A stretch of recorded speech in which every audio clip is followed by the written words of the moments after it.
2023ರ ವಿಧಾನಸಭಾ ಚುನಾವಣೆಯಲ್ಲಿ ಕಾಂಗ್ರೆಸ್ ಭರ್ಜರಿ ಬಹುಮತದೊಂದಿಗೆ ಅಧಿಕಾರಕ್ಕೆ ಬಂದಿದೆ. ಸರ್ಕಾರ ರಚನೆಯ ಆರಂಭದ ಇಲ್ಲಿಯವರೆಗೂ ಕೂಡ ಕಾಂಗ್ರೆಸ್ ಸರ್ಕಾರ ಸಾಕಷ್ಟು ಗೊಂದಲದ ನಡುವೆ ಸರ್ಕಾರವನ್ನು ನಡೆಸ್ತಾ ಇದೆ. ಸರ್ಕಾರ ರಚನೆಯ ಸಂದರ್ಭದಲ್ಲಿ ಡಿಕೆ ಶಿವಕುಮಾರ್ ಮುಖ್ಯಮಂತ್ರಿ ಸ್ಥಾನಕ್ಕೆ ಪಟ್ಟು ಹಿಡ್ಕೊಂಡು ಕೂತ್ಕೊಂಡಿದ್ರು.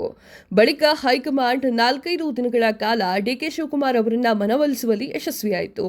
ಆದರೆ ಹೈಕಮಾಂಡ್ ಮುಂದೆ ಡಿಕೆ ಶಿವಕುಮಾರ್ ಅಧಿಕಾರ ಹಂಚಿಕೆ ಕುರಿತು ಚರ್ಚೆ ನಡೆದಿದೆ ಎನ್ನುವಂತಹ ಮಾತು ಭಾರೀ ಸದ್ದನ್ನು ಮಾಡ್ತಾ ಇತ್ತು. ರಾಜ್ಯ ಕಾಂಗ್ರೆಸ್ನಲ್ಲಿ ಕಳೆದ 2 ತಿಂಗಳಿನಿಂದ ನಡೆಯುತ್ತಿರುವಂತಹ ವಿದ್ಯಮಾನವನ್ನ ಗಮನಿಸಿದ್ರೆ ಮೇಲ್ನೋಟಕ್ಕೆ ಮುಖ್ಯಮಂತ್ರಿಯಾಗಿ ಸಿದ್ದರಾಮಯ್ಯ ಮುಂದುವರಿಯುವುದು ಕಷ್ಟ ಎನ್ನುವಂತಹ ವಾತಾವರಣ ನಿರ್ಮಾಣವಾಗಿದೆ. ರಾಜ್ಯದಲ್ಲಿ ಕಾಂಗ್ರೆಸ್ ಸರ್ಕಾರ ಅಧಿಕಾರಕ್ಕೆ ಬಂದು ಬರೋಬ್ಬರಿ 2 ವರ್ಷಗಳು ತುಂಬಿದೆ. ಇದೇ ಸಂದರ್ಭದಲ್ಲಿ ಹೈಕಮಾಂಡ್ ಮುಂದೆ ಆಗಿರುವಂತಹ ಒಪ್ಪಂದದಂತೆ ಮುಖ್ಯಮಂತ್ರಿ ಬದಲಾವಣೆ ಆಗಲೇಬೇಕು ಅಂತ ಹೇಳಿ ಡಿಸಿಎಂ ಡಿಕೆ ಶಿವಕುಮಾರ್ ಪಟ್ಟು ಹಿಡ್ಕೊಂಡು ಕೂತಿದ್ದಾರೆ. ಮುಖ್ಯಮಂತ್ರಿ ಬದಲಾವಣೆ ವಿಚಾರದಲ್ಲಿ ಯಾವುದೇ ತೀರ್ಮಾನವನ್ನ ಕೈಗೊಂಡ್ರು ಅಥವಾ ಕೈಗೊಳ್ಳದಿದ್ರೂ ಕೂಡ ಕಷ್ಟ ಅಂತ ಹೇಳಿ ಇಕ್ಕಟ್ಟಿನ ಪರಿಸ್ಥಿತಿಯಲ್ಲಿ ಹೈಕಮಾಂಡ್ ಕೂತಿದೆ. ರಾಜೀನಾಮೆ ನೀಡುವಂತೆ ಮುಖ್ಯಮಂತ್ರಿ ಸಿದ್ದರಾಮಯ್ಯ ಅವರನ್ನ ಮನವೊಲಿಸಲು ಪ್ರಯತ್ನ ಮಾಡ್ತಾ ಇದ್ರೂ ಕೂಡ ಅದು ಸದ್ಯಕ್ಕಾಗೋದಿಲ್ಲ. ಸಿದ್ದರಾಮಯ್ಯ ಅವರು ಒಪ್ಪೋದು ಸಾಧ್ಯವೇ ಇಲ್ಲ. ಒಂದು ವೇಳೆ ಕಾಂಗ್ರೆಸ್ ಹೈಕಮಾಂಡ್ ಬಲವಂತಕ್ಕಾಗಿ ಸಿದ್ದರಾಮಯ್ಯ ಅವರನ್ನ ಸಿಎಂ ಸ್ಥಾನದಿಂದ ಕೆಳಗಿಳಿಸಿದ್ರೆ ಸರ್ಕಾರವೇ ಉಳಿಯೋದಿಲ್ಲ ಈ ಒಂದು ಕರ್ನಾಟಕದಲ್ಲಿ.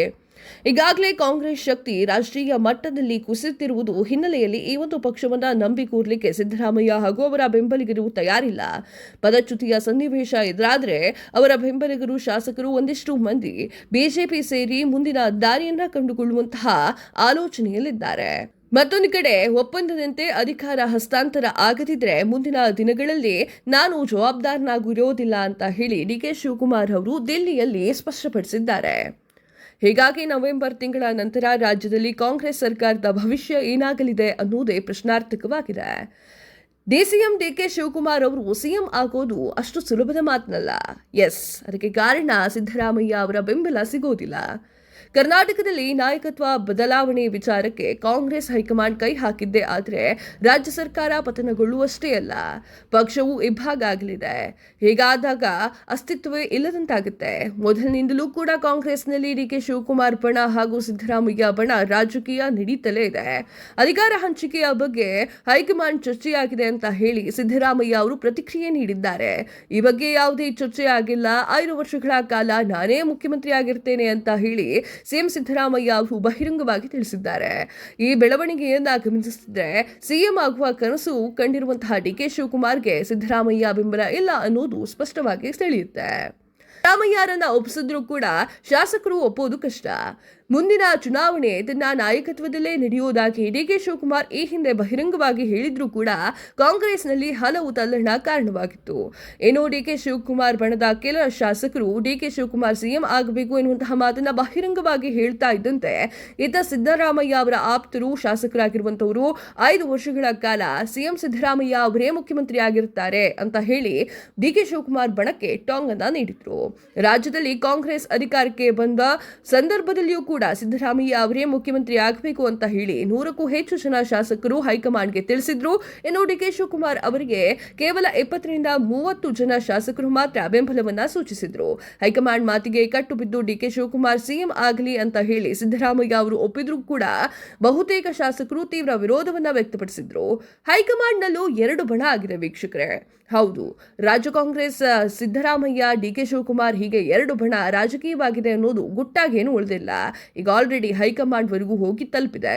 ಸಿದ್ದರಾಮಯ್ಯ ಮತ್ತು ಡಿಕೆ ಶಿವಕುಮಾರ್ ವಿಚಾರದಲ್ಲಿ ಹೈಕಮಾಂಡ್ ಸಹ 2 ಬಣವಾಗಿದೆ ಅಂತ ಹೇಳಿ ಸುದ್ದಿ ಹಬ್ತಾ ಇದೆ. ಈ ಹಿಂದೆ ದೆಹಲಿಗೆ ಹೋದ ಸಂದರ್ಭದಲ್ಲಿ ಸಿದ್ದರಾಮಯ್ಯ ಹಲವು ಸಚಿವರ ಜೊತೆಗೆ ಲೋಕಸಭೆ ವಿರೋಧ ಪಕ್ಷದ ನಾಯಕ ರಾಹುಲ್ ಗಾಂಧಿ ಅವರನ್ನ ಭೇಟಿಯಾಗಿದ್ರು. ಅಲ್ಲದೆ ಜೊತೆಗಿದ್ದಂತಹ ಸಚಿವರನ್ನು ಕೂಡ ಹೊರಗೆ ಕಳಿಸಿ ರಾಹುಲ್ ಗಾಂಧಿ ಜೊತೆ 8 ನಿಮಿಷಗಳ ಕಾಲ ಮಾತನಾಡಿದ್ರು ಎನ್ನುವಂಥದ್ದು ಬಲಮೂಲಗಳಿಂದ ತಿಳಿದು ಬಂದಿದೆ. ಮೊದಲಿನಿಂದಲೂ ಕೂಡ ಸಿದ್ದರಾಮಯ್ಯ ಅವರಿಗೆ ರಾಹುಲ್ ಗಾಂಧಿ ಅವರ ಬೆಂಬಲವಿದೆ. ಇನ್ನು ಡಿಕೆ ಶಿವಕುಮಾರ್ಗೆ ಮಲ್ಲಿಕಾರ್ಜುನ್ ಅವರ ಬೆಂಬಲ ಇದೆ ಅಂತ ಹೇಳಲಾಗ್ತಾ ಇದೆ. ಬಿಜೆಪಿಯತ್ತ ಡಿಕೆ ಶಿವಕುಮಾರ್ ಹೋಗ್ತಾರೆ ಅನ್ನೋದು ಚರ್ಚೆ ಜೋರಾಗಿ ನಡೀತಾ ಇದೆ. ಹೌದು ವೀಕ್ಷಕರೇ, ಉಪಮುಖ್ಯಮಂತ್ರಿ ಡಿಕೆ ಶಿವಕುಮಾರ್ ಅವರು ಇತ್ತೀಚೆಗೆ ಹಿಂದುತ್ವದ ಸಿದ್ಧಾಂತಗಳಿಗೆ ತುಂಬಾ ಹತ್ತಿರವಾಗ್ತಾ ಇದ್ದಾರೆ. ಈ ಹಿಂದೆ ಪ್ರಯಾಗ್ರಾಜ್ನಲ್ಲಿ ನಡೆದಂತಹ ಕುಂಭಮೇಳದಲ್ಲಿ ಕುಟುಂಬದ ಸದಸ್ಯರೊಂದಿಗೆ ಭಾಗಿಯಾಗಿದ್ರು. ಅಲ್ಲಿಂದ ವಾಪಸ್ ಬಂದ ಮೇಲೆ ಮಹಾಕುಂಭಮೇಳದ ವ್ಯವಸ್ಥೆಯ ಬಗ್ಗೆ ಬಿಜೆಪಿ ಸರ್ಕಾರವನ್ನು ಹೊಗಳಿದ್ರು.